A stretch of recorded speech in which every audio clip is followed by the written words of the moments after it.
here's the thing. There's so many things that we're critiquing here that we can critique and that we are critiquing. This is a 12-win football team. 12 wins, dude.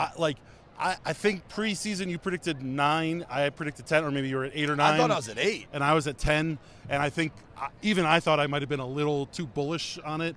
Obviously, I love Jaden, but to sit here talking about a 12-win team, the 16 in the playoffs, you know, Terry setting a franchise record for touchdowns, it's pretty incredible to be here and talking about that. Just being in the locker room, talking to some of those guys, and talking to like equipment guys, like guys we've just known for years.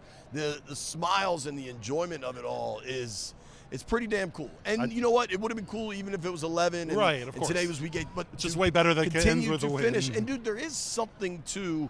I mean, they keep talking about these winning time moments. Like clearly they believe it's not over till it's over. And this one wasn't just Jaden. This was Mariota late.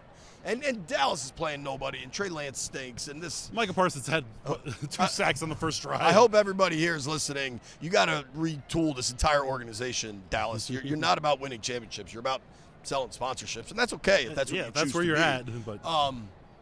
But this would have been a god-awful loss, and then they get swept by Dallas in a year where Dallas is a washout. But instead, Terry makes a catch, and Mariota runs for 50, and all of a sudden we're having a happy podcast.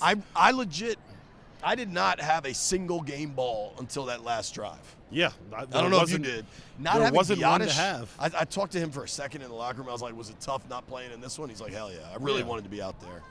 I get why you don't play him, though. And he has the Cowboy ties. I mean, there's a lot of things. That's what I meant. Yeah. Was just to be back in Dallas. He hasn't been back here yet. But you were talking about, the belief in the building, and afterwards we were talking to Jeremy Reeves there in the locker room, and he was like, man, if anyone would have predicted for us to have 12 wins this year, y'all would have been laughing. Sure. The world would have been laughing. Like, when Kyle Shanahan's saying we're going to win the NFC East, and then they go do it. Right. But in the moment, no one wants to believe that's going to happen. I asked Wagner, if you remember, after the Cowboys lost at home, when he was like, listen, man, this is the ebbs and flows of football season. Right. We remain confident. I was like, how did you know in that moment?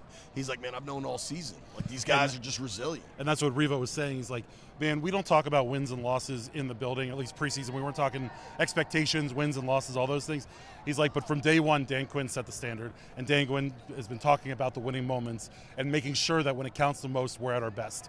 And quite frankly, for all the bad in the first half and all the bad in the third quarter and some of the bad that we've seen this season, when it matters most, this team comes through. Totally. And shame on me, shame on anyone who's going to doubt these guys as they go forward, because there's no more battle-tested team going into the playoffs than this team right here with the amount of fourth quarter, late game comebacks they've had to make.